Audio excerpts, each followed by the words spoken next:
Welcome back into another episode of Making the Leap. We are so glad to have you with us today. I love opportunities like this. Today we're going to get to speak with Tricia Hanska, who's in studio with us, which I love more than putting on headphones. Bragging about Tricia, and I'm interested in this conversation. We haven't really talked much about it, and I've never met Tricia till today. Right. This conversation stems from a field trip you recently attended. So we took, first of all, let me just say, going on a field trip, it's been a long time, been a super long time since I've done any kind of field trip. When was the last time you went on one? When you taught? No, I actually did go with Anna, but it was right before COVID. So that was our last one. I think it was like 4th grade that we went on because it's been a bit then. Yes, because 5th grade got canceled, nothing for 5th, 6th, and then she came here in 7th, and then we didn't get to go on the one that they had here. So it's been several years. So we went to the zoo. We got to go to the zoo, and I will say I was giddy. Like I was thrilled, and I think there were some people there not thrilled, and I loved it because I was like reminds me of being back at school, teaching, that kind of thing, and plus we were outside, like getting them outside. And this was through Anna's Christian school. So they were going to go to the zoo, and a lot of people were like, the zoo, and the whole premise was they were going to the zoo, and they were going to be looking at their visit to the zoo. The way it was phrased to me was through the lens of kingdom education. I like this. And I was like, how does that work? So many shows we have talked about this subject of, can you make science, zoology, biology, math, can you make that biblical? Well, that's what people, right. And I think you have to reframe that. Or are they companions? Yes. And how are they, and why? Because the idea is, you are filtering everything through this lens of kingdom education. You're not making it fit like Play-Doh pieces. You are using the Bible first and looking at each subject through it. And science is one that I think is harder for me anyway, because science is not my first, it's not my comfort zone. No. But also because it was coming into Anna's school. We've talked about this before, where I was sitting in like assemblies or, parent nights thinking there's a lot in my own brain that I have to undo because this is not how I was taught at all. Here's a story just this week, for an example, and we'll get into this. Maybe I'll ask Tricia, although I don't know if this is her area of expertise. I saw a story in the news this week about a woman who found a meteorite had pierced the roof of her dad's home and picked it up, and it was still warm, and it was kind of interesting. They were talking about how scientists, what they call meteorites, and if they make the earth and blah, blah, blah. They handed it off to the Rutgers students, and they said that the students at Rutgers estimated, or whoever it was, the heads of the department, estimated that it was a 4.5 billion year old rock. Right. 4.5 billion years. And I just puzzled over that for a little bit, because I know that this issue, probably unlike any other in science, is constantly scrutinized. Timelines of science, young Earth, old Earth, all that brand new to me as of a couple years ago. That is, yes. I think that is the number one question that I hear in terms of science and kingdom education than any other. Is that about right? Absolutely. No, absolutely. Yeah. It's not always. Well, I think the other one would be the evolution and creationism, but that age of the Earth is a big one. So that is why today I was beyond excited. So we had the zoo field trip. We actually started in the the not cafeteria, but like the big auditorium. Yep. Tricia got up and was giving this big introduction. And again, nerdy piece of me, right? Teacher me, like I'm leaning forward, I'm like, can I take out my phone and take pictures of these slides behind me? Because this is awesome. And I want to take it home and I want to learn more about it and blah, blah, blah. And I thought we need to have her on because just speaking about her science background, coming into a Christian education facility, what she's doing, raising her own family, all of it. So that is why today we are super glad to have Tricia Hanska with us today. Hi, so thank Tricia. you. Well, thank you for having me. Welcome. Exciting to be here. Yeah. You have I read your bio, a Bachelor of Science in Zoology, so you know what you're talking about here. Yes. Yeah. And through a school that was not like a Christian college, correct? Or was it a Christian college? Institute for Creation Research. So it was. So yeah. Okay. All right. So it was. Institute for Creation Research. Let's talk about that. Just the name interests me. What should people know about your background? Well, the Institute for Creation Research was started by Henry Morris in California. And from there, I didn't have much more to say. No, that's all right. But That's okay. the background of the school, generally speaking, I understand. I mean, the name seems to imply that that's the basis of the study? Yes. Creation. Okay. Creation, science. They originated in California. They've since moved down to Texas. Their higher education programs changed since they moved to the state of Texas. And there's a big story, a lot of things that happened there. Okay. But they had several degree programs, a master's in science. Mine that I was working on was a master's in science and science education. But they had an astrophysics, a geology, and it was all looking at those different fields of science through a biblical lens. And how do we look at the world that God created us in from a 6 literal day creation, and how do these different fields of science support that 6 literal days? Now, may I ask, That's before we awesome. get into your day and teaching, your path to get there? How did you come up in terms of education, and why did you choose to go there for study? So I could not have said it as a kid, but as a kid, God gave me an interest in science and an interest in animals. And I was a kid back when Saturday morning cartoons were when you watch cartoons. After those got over, I went on to watching animal shows and watched as many animal shows as I could get. Because there were always like the Right. planet shows. Yes, And I turned those off. So I used to tell people I want to do something that works with animals. Okay. And they're like, so you want to be a vet? And I'm like, no, that's not it. Okay. Fast forward, I pursued a zoology degree from a state secular university. Okay. And went to work at the Kansas City Zoo for several years. And for several years, I operated in kind of 2 separate worlds. I know what my degree taught me as far as evolution, and I knew what the Bible said. So I'm going to stop you for 1 second. So you were, at that point, there was a separation piece in how you approached it, maybe with different groups of people. I was fortunate to be raised in a Christian home that taught me the value of God's word, and I trusted that it was right. I just couldn't explain it. Okay. But then I went and got this degree that said this is what's right, and so I sort of I knew God's word was right, couldn't explain it, and just kind of operated in 2 separate worlds. Which I think a lot of people do. I know I did. And you came up in an era where it wasn't nearly as hostile as it is today. So let's talk about that for a second. You knew God's word. You went to a secular school anyway that contradicted that. My question would be, was it contradiction or just this is the way it is and there was never any discussion of theology? In my degree program, there was never a discussion. That was religion. That's something separate.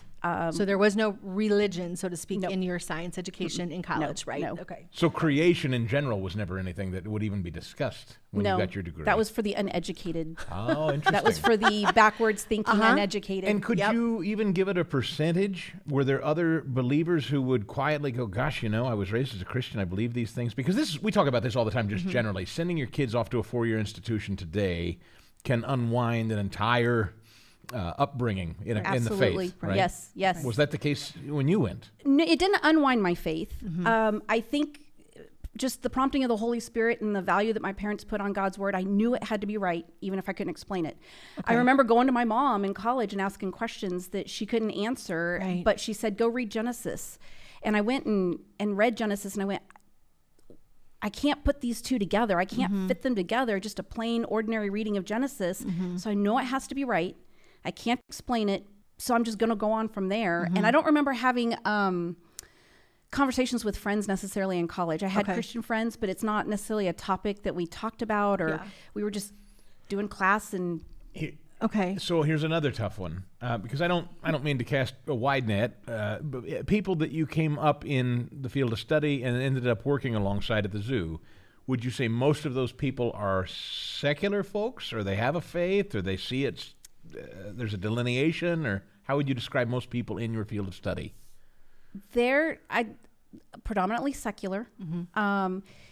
Otherwise, it is hostile, or dismissive, or just secular? Hostile. I would say in some areas, yes. Okay. Some were hostile. I actually worked at the zoo when the state of Kansas took evolution out of their state standards. Oh. They didn't say you couldn't teach it. They just took it out as a required standard. Right. And I can remember there were very hostile things that were said about the people in Kansas at the time. And I remember thinking, you're talking about me, but I didn't have the ability to articulate anything more than I know this has got to be right. I just can't tell you why. Okay. So it was fast forward. Our church actually offered a Answers in Genesis creation series. And I remember going to that series with my husband going, well, the science better be good because I don't want any cheesy. Right. I got a zoology degree. I need some good stuff here. And it was actually in that series. It wasn't even a science argument that turned the light bulb on for me. It was when the question was raised, where does death come from? Death is a result of sin. So you can't have millions and billions of years of death before sin if sin is the consequence. Before sin if death is the consequence of sin. And the light bulb came on for me, which launched me into bring this full circle to then pursuing my Master's of Science Education at the Institute for Creation Research. Okay, so you did your state school, the zoo, then went back based on what you were learning in this Answers in Genesis, which I think maybe is a small piece of that program that we attended at the school where I was like, what? And we went home, we're driving home and I was Googling and I was pulling out like Case for Creation when we got home and starting to read because I'm like, this just kind of blew my mind on some things. So people that watch or listen to Making the Leap and are considering putting their child in a Christian education, I often feel like science is the one, maybe unlike any other, that subject. People will go, I don't want my kids, learning something ethereal that's not substantive. I don't want them to be a nut. I think it's dismissive, right? Like you're some rube or you're a dummy. Or that there isn't fact to back it up. There aren't, because what we were learning was there were facts that were actively supporting this idea of the Bible and Genesis and on day 1, day 2, day 3 that I had no idea about because I just didn't know I didn't know it was factual. I didn't know how to merge those two together. I didn't know how to undo Darwin to talk about. And those aren't my words. I just know that people are naturally who are know that currently it's not great for their kids where they are, but they feel like, I don't know, it will lead them almost astray into some kind of fiction. You know what I'm saying? Not my words. I'm just saying I think there's a caution there. Does that make sense? Yep, I can understand that. Can science and faith coexist is the point. So if God created it, then it should work. God created science, so therefore science works. Yes. When we read in Romans 1 that his creation points back to him as creator. Right. Math works. It has structure and function because God created it. Language works, and our communication, language, arts subjects, those work because God created language and the ability to have communicate information and from one person to another. It has structure and function and form. So the same thing with science. If God created it, then science works. Then we just look at back to what we're talking about, worldview. What is your worldview? How do you look at the world? And then does the world confirm that worldview? So for instance, maybe you've seen it. There's a sketch of a old woman, a young woman. And depending on how you look at it, it either looks like a young woman or an old woman with a big feather coming out of her hat. Yes. So it depends on the perspective that you are looking at it, whether you see young or old. The same thing with science or creation specific. It's depending on how you look at it is what you're going to see. And so when it comes to creation science, looking at a 6 literal day, if that's your worldview that you're looking at, then how do we use the science to see if it supports that? That science might be, well, let me rephrase this a little. Historical science is what happened in the past. We have a historical record with Genesis of what happened in the past. Many other fields of science are what we consider operational science, where it's the science that makes a car go. It's the science that builds buildings. It's the science that develops medicine. Those are things that we see, test, prove, unprove. Then there's the historical science, is what's happened in the past. And we weren't there. We don't know what happened outside of, in our case, a biblical record that from Genesis. And then we can just look at those, use those operational science to then confirm what we see, whether it's a biblical view or a non-biblical view. So when I'm going to kind of change gears for a second, although we can always circle back. So you sub currently at a Christian school. And so you see a wide range of kids. You see the kids like our daughter who's been in there just a couple years. You see the kid that's gone there from kindergarten. What are some of the differences that maybe you notice that parents listening can utilize or think about in order to help them make those decisions? Because our purpose here is to help encourage parents to just look at options. So what do you notice and what do you see in terms of how they respond and react to the Bible is true? We're going to start by talking about our scientific world using Genesis, for example, where somebody like our daughter is probably, well, I know for a fact in 7th grade, she was like, what? And then as somebody who maybe has been there from the beginning. For a while. I think there is in the students that have been there, I see a confidence. Okay. A confidence that God's word is true and right, and that we can look at our world through that. That's not to say that there's not ideas from outside the Bible that creep in that make for good discussion. I think one of the things that our science teachers do well is that they do share those different perspectives. Our kids in middle school, I know for sure, get all the different perspectives of evolution to creation. Right. And then they go and look at and validate what does the Bible say? What does the Bible say? Right. So there's a confidence that those students have in discernment and being able to articulate what they know to be true in the Bible. Talking about that field trip and that pre-presentation I did, I noticed there were, it was a group that I talked to that has studied it. And so there's a couple questions I threw out that they had immediate answers for that in other places that I've spoken, it doesn't always come that fast. And so that was neat to see from our kids that they can articulate it, they're confident in it. And hopefully that translates to what they can articulate outside the school walls. Yeah, and I don't mean to stump you with things here, but I'm genuinely curious when people are thinking about this. I know when I'm confronted with things like this as an adult who went through public education only, and someone says, well, dinosaurs and Jesus, and how do you reconcile that sort of thing? I go, which are so big and broad, but we don't know, right? You know better than maybe most that there are people in the secular world just constantly trying to throw you curveballs. Yes. Do you feel like, one, you handle those well, and two, that's the point of Christian education, is to help kids understand a biblical worldview while navigating things like science? Yes. Being able to understand things from a biblical worldview, to be able to articulate and have that discernment, but then to understand how to take that to the world around them. You don't see them in conflict at all. Biblical worldview and science. You see them as one and the same. They're not in conflict at any point. No. But you wouldn't have said that. I want to say conflict. That's not the right word. You said you understood both of them, but you couldn't make them come together. But now you would not obviously say that. Right. Like, yeah. Okay. Because I think that's the part of it.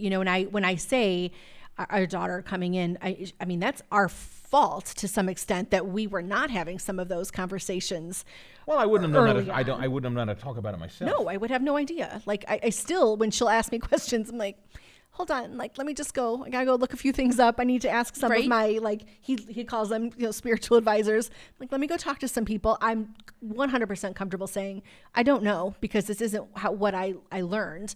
And I think it's part of that whole part and parcel when you're trying to say I'm a Christian, and what a big umbrella that is, and all the different things that have to come together. Nobody likes to look parent. stupid. Nobody wants to be stumped. Everybody wants to have the answer at the tip of their tongue. But I don't, when it comes to your field of study, I certainly do not, as a Christian. Right.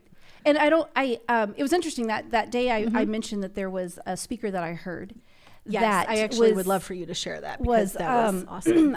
When I was at the zoo, she did a talk on how to teach evolution and avoid the minefields. So how do you go in as a public school teacher and teach evolution without those kids that say, this isn't right, this is not what I learned at home, this is, those kids that can create confrontational conversations in the classroom. And her response was to tell those kids, go back and ask your parents. Go back and ask your pastors. Go back and ask your church leaders and see what they tell you. Because she knew that as Christians, we're often not prepared to answer questions when it comes to creation and evolution and how to support the Bible, a biblical worldview of our world. And when the kids would go and not get the answers, then they would come back into the classroom, and it would open the door for her to explain it from an evolutionary worldview.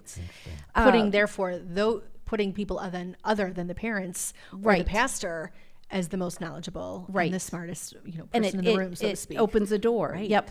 Right. And I remember thinking, oh my goodness, we aren't prepared always to answer this question. So I think there are some great ministries that have seen that void. I mentioned Answers in Genesis. Yes. They are a great resource. There's others out there as you go looking, but they've got a well laid out website that have some really great educational articles, and they've got a lot of literature that they've written and published to answer all the questions from the meteorite that has been dated really old to they have a great book for students that are using a secular science biology textbook. I think it's called Evolution Exposed, and it takes some of the leading publishers of science textbooks and goes to the page where they might teach a concept, and they give you the page number and the concept, and then a response from a Christian worldview or biblical worldview. Wow. And okay. That's good to know. It's that's a great really resource. Great to know. Yeah. You know what's funny about science is that there are times if somebody said, well, reconcile Jesus and the dinosaurs, okay, maybe I can't quite as well as I'd like, but at the same time I would say reconcile cells and stars and where does space end, and your mind can explode the other way. I mean, for every one you can stump me with, I can look at something and go, how do you look at that and assign it to anything other than a divine creator? Right. Absolutely. So, I mean, I can ping pong. Right. You can stump me, but I can stump you right back, I think is the point. I marvel at people who seem to have an idea in science today that we fully control everything to some capacity, almost like a thermostat on the wall. I don't know how you can look at the ocean or at space and think that that's not something far, far bigger than we can grasp. And yet, culturally, that's kind of what we seem to be teaching kids, secularly. I think there's a, I had it. I had a thought, and it left me.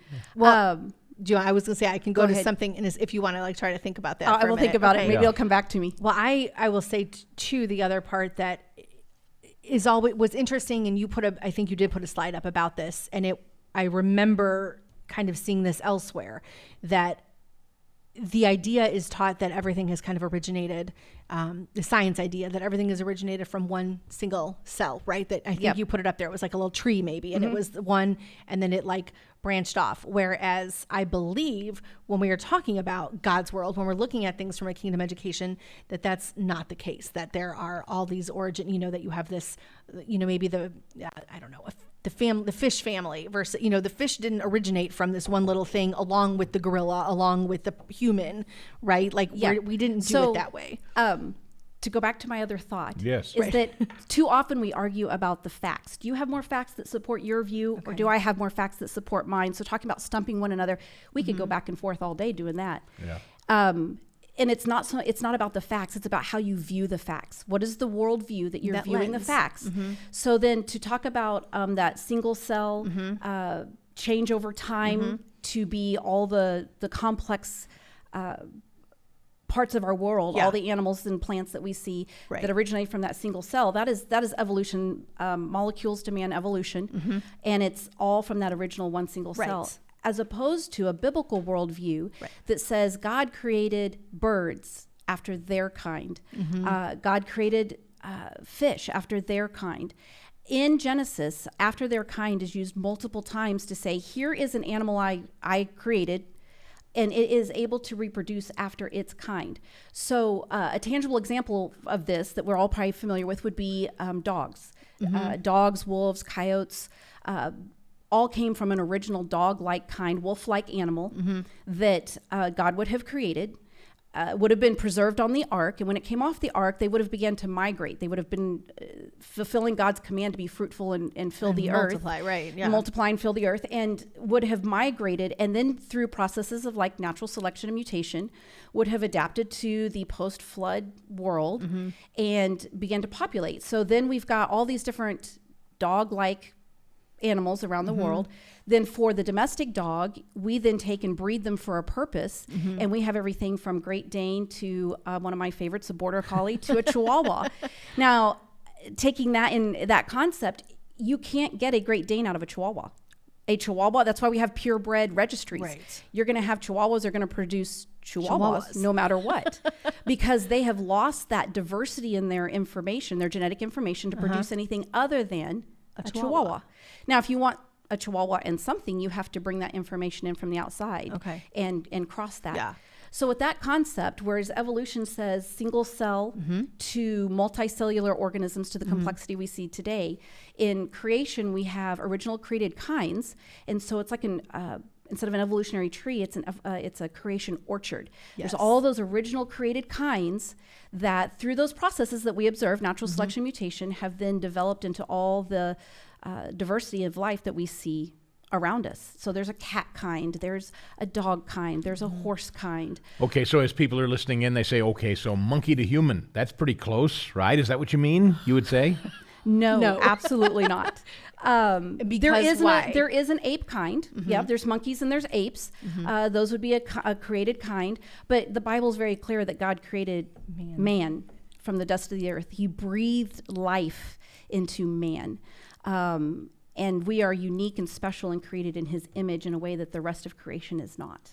And that is what I think for a family, maybe like ours, along the same lines where, I know my science books had the example of the ape all the way to that human, that dumb picture that has always been stuck in my head that I accepted just fine while I went to church, just fine. Like, I just was like, I don't know. That's just what, that's what it is.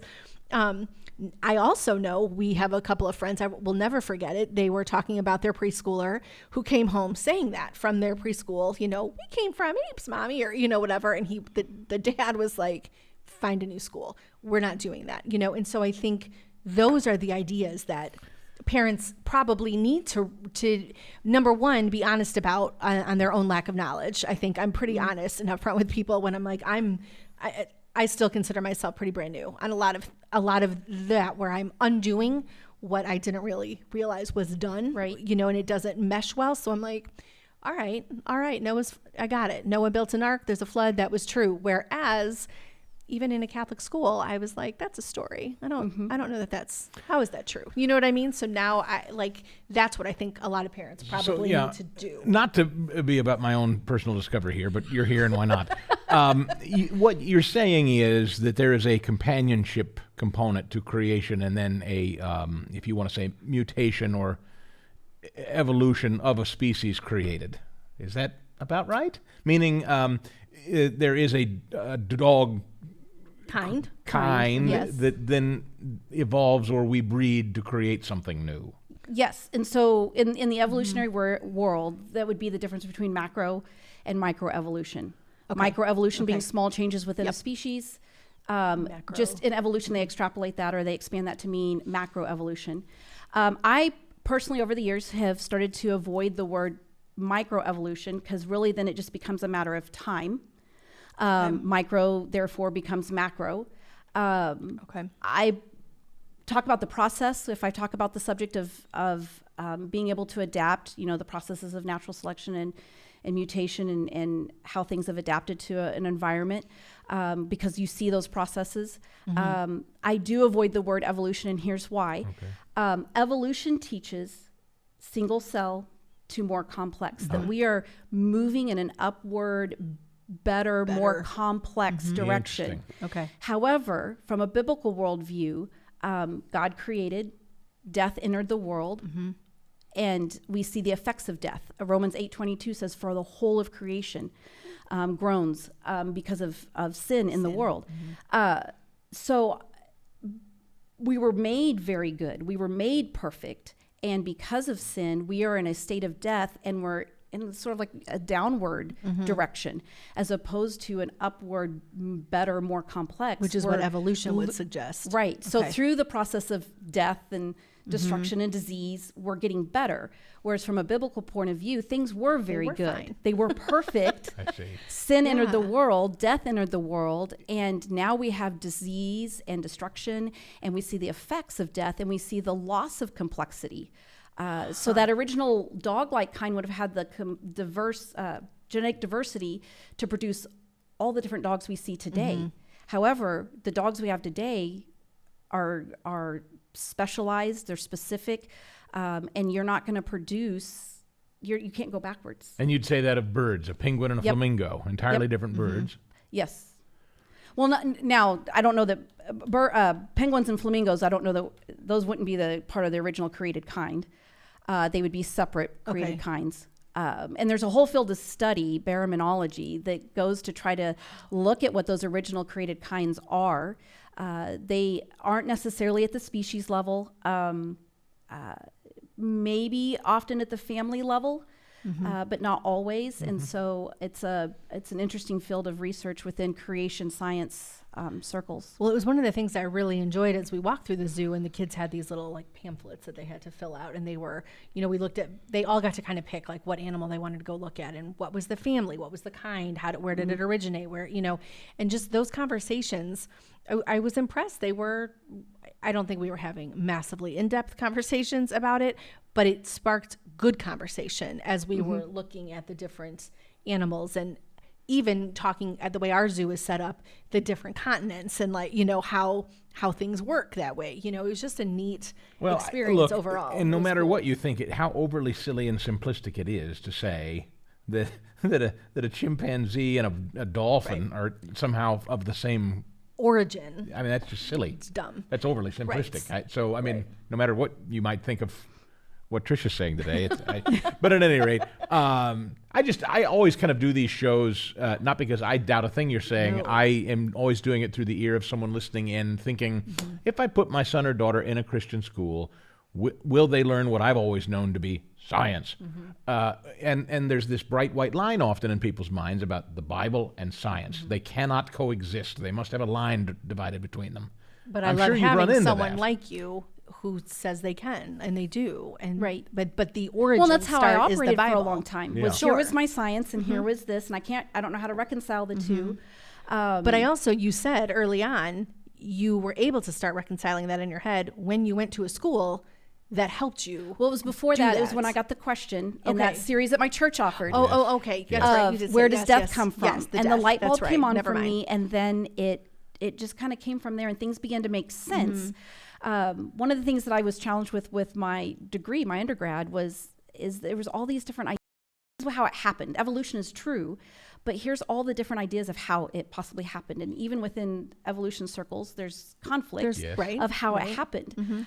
Take birds' feathers, for example. There were 3 leading theories at the time of why reptile scales turned into feathers. Okay. And you had to pick. I remember being in an ornithology class where we had to, a bird class, and we had to pick which one we thought was right and justify it, or why that was the theory that we, and it's always seemed convoluted and challenging. And when the light bulb came on and you start looking at things from a biblical worldview, for me anyway, it just began to make sense. God created,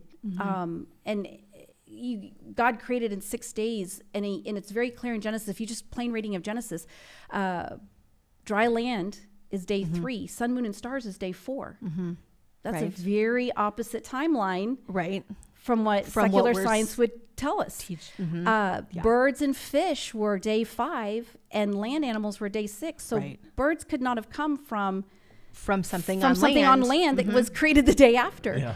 So then things started to make sense. And you mentioned dinosaurs. If you have a biblical worldview, land dinosaurs would have been day 6. Would have been after. Now, there was no death in the garden before sin, so everything ate plants. Then sin enters the world. Death occurs. We hear about the first death because Adam and Eve, God made what for them? Clothing of skin. Well, you can't take a skin from an animal unless it's dead. So God killed an animal, to make a covering for Adam and Eve. Then you fast forward to the flood, and if a global flood is true, and it's an accurate account in the Bible, then what would we expect to find all over the world? Bones, death, death and destruction, layers laid down by water, and then a fossil record of animals that were native to one place that are now somewhere else. So the fossil record is not a historical timeline as far as long ages, but the rising water and what animals were able to escape the rising water in that order with which they were buried, which would also explain why we've got marine fossils at the top of mountains. Instead of down in the ocean, where you would typically think you'd find them. Right. I love this. How about the billions thing that's always thrown around? We're like billions of years old. Young Earth, old Earth. How do you talk about that? So for me, it always comes back to, where does death come from? Sin. So if we take out a secular view of science and evolution from humanistic evolutionists, and we go to just Christian circles, we have a genealogy. I can't talk today. It's okay. We have genealogies from Adam to Abraham, from Abraham to Jesus. And so we know from that record, we go about 2,000 years. We got about a 6,000-ish record of genealogies in the Bible. So if you're going to fit in millions or billions of years, you have to do it before Adam. So there's a couple leading theories. There's the day-age theory, where it was long ages, or the gap theory, that there's a gap in time between Genesis 1 and 2, that there was an original creation, sometimes called there's a judgment that happens between Genesis 1 and Genesis 2, sometimes referred to as the flood of Satan. All of those put death before sin. All of those, again, they counter a biblical timeline. If you read Genesis, if you've got sun, moon, and stars on day 4, but land on day 3, those don't line up. And you also have the word day that is used in Genesis, yom. It's the original Hebrew yom. Anytime it is used in context outside of Genesis 1, and it's quantified by evening, morning, or a number, it always literally means a 24-hour day. And so as we start looking, as you get in and you look at it, looking at it from that biblical worldview, you begin to see death comes after sin. The world fits together in 6 days. And then I don't know where I'm going now. Well, I'll ask you where you're going. Is this something that you think most Christian educators are teaching kids? Or have you heard that maybe it's not quite where you are with it? I'm curious, so I was going to ask you, how do you grade the universe of Christian educators through your prism as you see it? I know you can't possibly know everybody that's doing Christian education out there, but you have an impression because you've been around being done well enough. In your view? It's a good question. I don't know that I would have an answer. I think our school is doing well, but I don't know about all the other Christian schools, whether what their curriculum is and what the leading ideas of their science teachers are. Because I think all parents, obviously, we all want our kids to be well prepared to go out into the world. And I think parents will assess, okay, are we arming them with everything they need to know to go out there and do battle? And I often think that maybe they get nervous, is my guess. I'm supposing that they get nervous that if my son or daughter can't go off to a secular college and do some mental gymnastics and jousting in a secular setting like you just talked about, boy, am I setting them up for failure. They could really be walking into a furnace of conflict for themselves in the future. You know to sit in a college biology course, for example. And hear all the things just thrown at them which would have been counter to what they would have learned. Counter to what you've just explained, for instance, you know? I think, for me personally, I was challenged by a verse many years ago, 1 Peter 3:15, but sanctify Christ, set Christ apart in your heart, always being prepared to give an answer for the hope that is in you to everyone who asks, yet with gentleness and reverence or respect. Yes. And that verse challenged me of, as a parent, and I'm raising my kids, how am I setting Christ apart in my heart so that I am prepared to give answers to my kids? and then let the Holy Spirit do the rest of the work. My own example, my parents couldn't always provide the level of scientific answers that I wanted, but they always pointed me back to the authority of Scripture. And then the Holy Spirit did its work in that I knew the Bible had to be right, even if I couldn't quite explain why or counter what the secular science was teaching me. And so it's been a challenge for me as a parent of how am I prepared to raise up my kids and have them ready to defend their faith or to contend for their faith. And so, like you said earlier, sometimes I get questions where I go, I don't know, let me go. It's not an area that I've studied or I understand. So let me go do some research and then let's have a conversation together. Right. But I love that your mom said, even though it maybe wasn't the answer that you wanted, I love that she said, start by reading Genesis, because I do think, I'm just even thinking back to what I said earlier, I pulled out like Case for Creation, I pulled out Google. Well, I probably should have initially just gone back and just start reading in Genesis first, just because I think once we do that repeatedly as maybe parents who are newer in this realm of kingdom education, we do need to be well versed in the Bible. That's not a news flash or anything, but that is where parents should start, even if they cannot totally provide a very specific ABCD answer, because life doesn't set us up that way for things anyway. Have you found, Tricia, that I'm sorry for the tone of most of my questions. They sound negative, but I spend a lot of time in the secular news world. Yes. So I think like a secular news person, and I have read over the years, particularly there's some people of faith who don't believe in things like medicine or doctors. I don't think that's the norm, but I think that happens. And I think as such, some people think that's all of Christianity. If you're someone like you don't believe in surgeries or doctors or medicines, and where do those fit into what you've just said? I know that's not you. And again, I apologize for the negative question, but I'm trying to speak to skeptics that might be listening in. Well, your question makes me think of an example. When I worked at the zoo, I had a staff that was giving a tour to a Christian group. And when she was not a Christian. She was not familiar with, other than kind of a peripheral view of the Bible, was giving a tour for this Christian group. And she used the word adaptation to talk about a particular animal had the adaptation for. And she had a parent in that group that said, we don't talk about that. We don't talk about adaptation. And she came back, and when she told me that, I was like, oh, goodness, that gave a certain perception about Christian circles. And I so wished I had been on that tour. Because you should be talking about we should be able to observe our world and to be able to look at and answer questions, is my opinion. And not just ignore it or put it away somewhere. We need to be prepared to give answers for the hope that's in us with gentleness and reverence. Right. But to be able to learn and study and look at God's creation and to be able to answer those questions when they come, and not deny what God has put in front of us.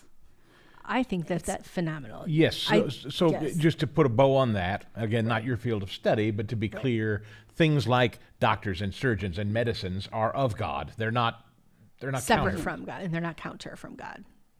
They're of God. There's medical. And I would know put that's those medical, not zoological. I talked earlier about the difference between operational science and historical science. That is testable, repeatable, observational science. Right. Yes. Okay. Which is not contrary to people of faith. Correct. Right. Unless you choose to be. I mean, you can choose it, but that's not certain medical decisions that you're going to make a personal choice.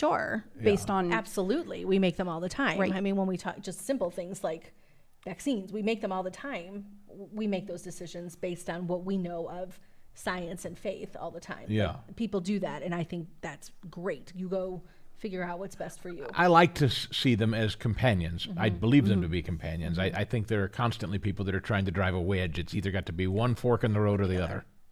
Yeah. And I don't think they're always adversarial, is my point.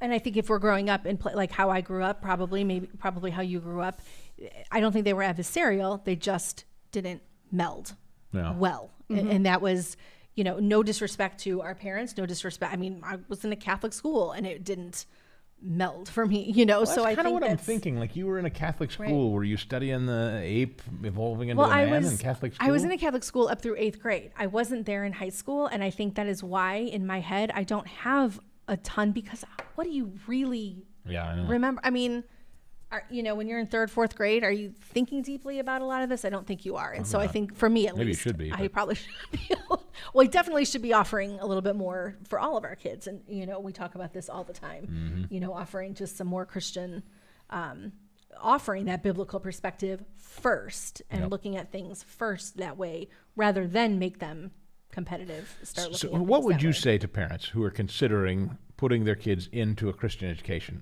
younger or middle school? You were just telling us before we started this show today how much you love middle schoolers. Our daughter was middle school age when we put her in the Christian setting. A lot of people think once their kids get to a certain age, they're too far along. It's already kind of baked in. Younger ones maybe, but not the older ones. What would you say about it, just generally? In that case, I'd say it's never too late. Yeah. And I would look at what you value as a family and look at what the Christian education options might be.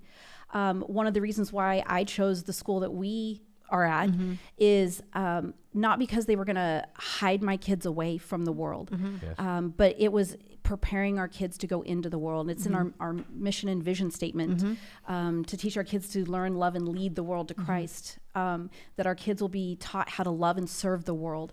And I didn't want to hide my kids away. I didn't want to protect them because I can't do that. Right. I wanted them to be prepared to go into the world. Right. So that they were ready to know who their God is, Sure. know who Jesus is, and to be able to go into whatever field God's designed them, however he's uniquely created and designed them as individuals, wherever he takes them, that they can take the gospel and to be able to be prepared to do that. So you do not see enrolling your kids, by the way, 5 of them.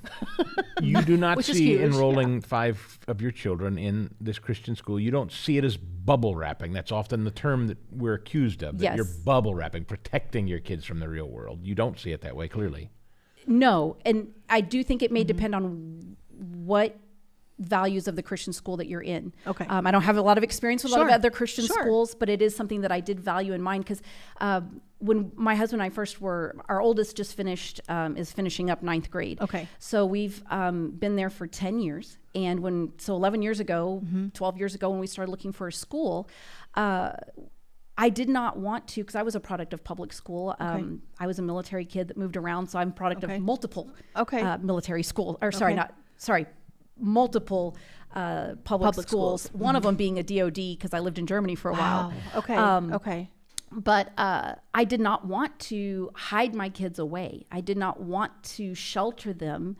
I wanted them to be prepared to go into the world and fulfill that great commission. Yes. And so in looking for schools, that's where we were ultimately led to where we were going. My husband, has a family of teachers in his family. And so the idea of Christian school was he was a little on the fence. Why? And may I ask? He was a product of public school and saw it around probably him. Had a perception of people who come out of Christian school.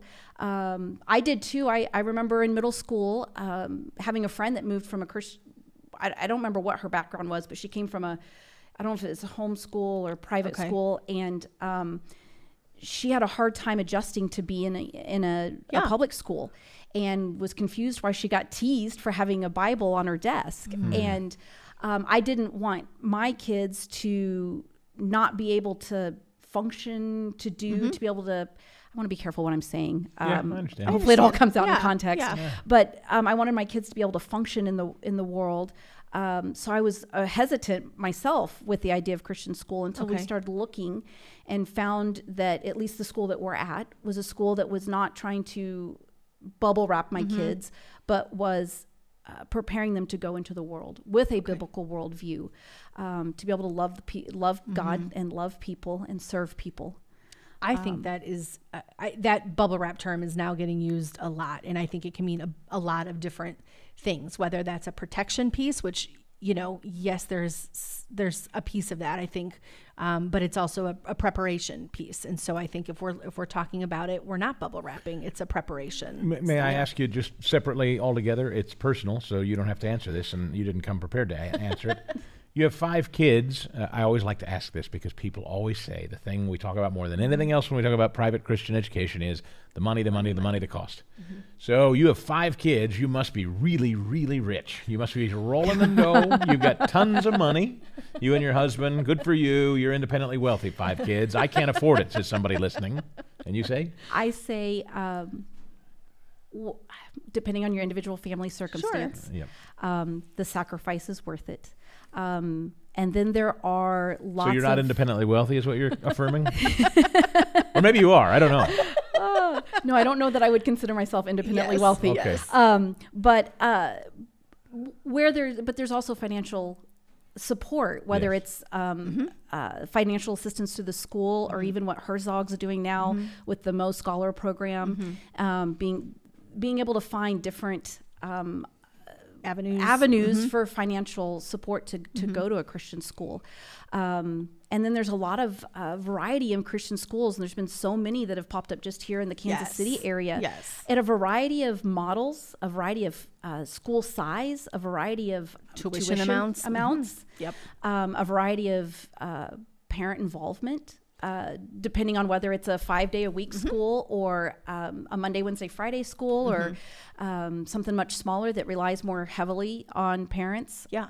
Although I think that's our schools has definitely grown since we first started there. Right. And I love the fact that as a parent, I am welcomed through the door to come and do a special science lesson in somebody's class, or be able to sub, or be a part of what our school's doing for school for my kids. I do think it's important to have those conversations, though, to say, you said it right off the bat, it's a sacrifice no matter what. I think even if you are independently wealthy, and I don't know too many people that really are, but even if you have that, there is still a sacrifice involved, whether it's a driving time, whether it's the money, whatever it is, there is a sacrifice, and you have to kind of weigh that. But 5 is a lot. That's a lot. I could have a lot nicer car.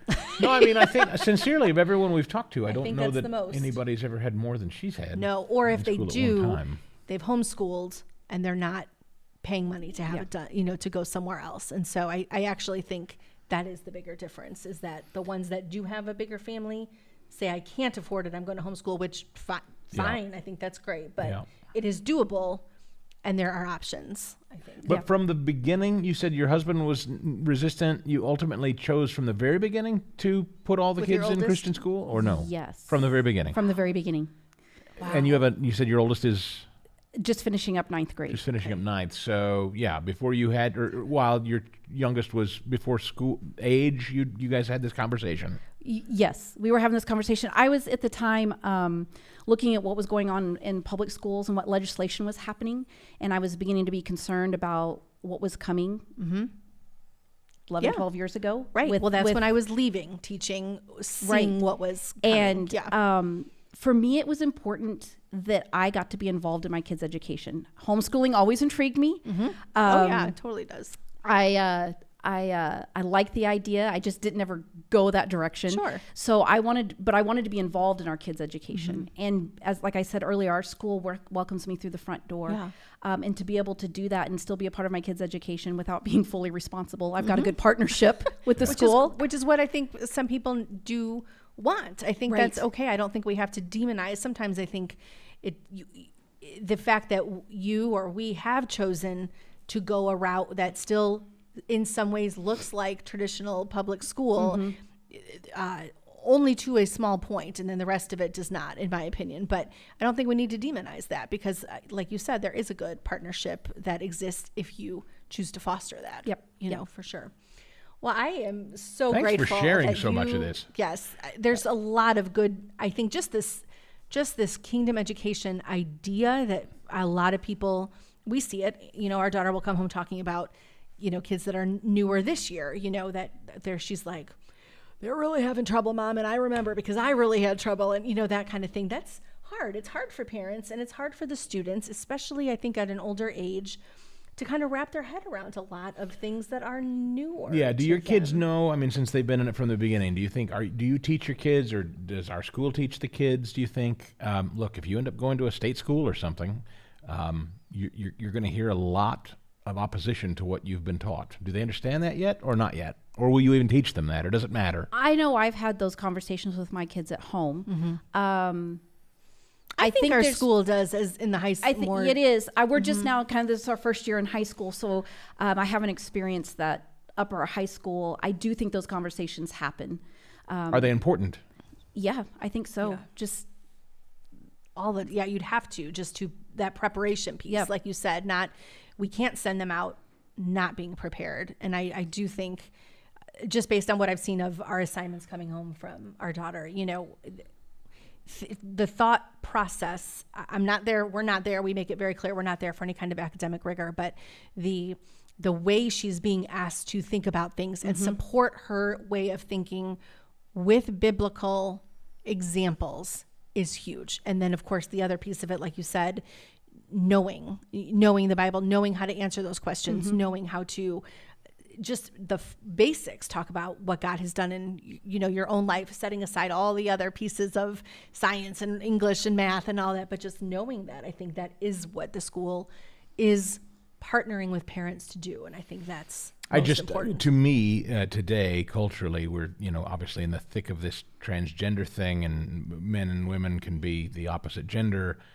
It so flies in the face of this very conversation today, and it's ratcheting up, and it's becoming more aggressive. It's not even dying down, right? Yeah, I mean, it's so flies in the face of in the beginning, really. I mean, it's such a crazy time, and I wonder about our kids as we bring them up, and if we teach them, as you've so eloquently said, then they go out into that cesspool that says now, well, men can be women, women can be men. That's a wild ride that our kids have to be prepared for. They have to be, They do. That's why I think us as parents are responsible for where our kids are going. And talking about things from a biblical worldview, if we know that God created man and woman, and God created marriage, God created marriage and said, be fruitful and multiply. To fill the earth. There's a purpose there. Right. We know that parents are challenged to love the Lord their God in Deuteronomy with all their heart, with all their soul, with all their mind. And then what are we to do?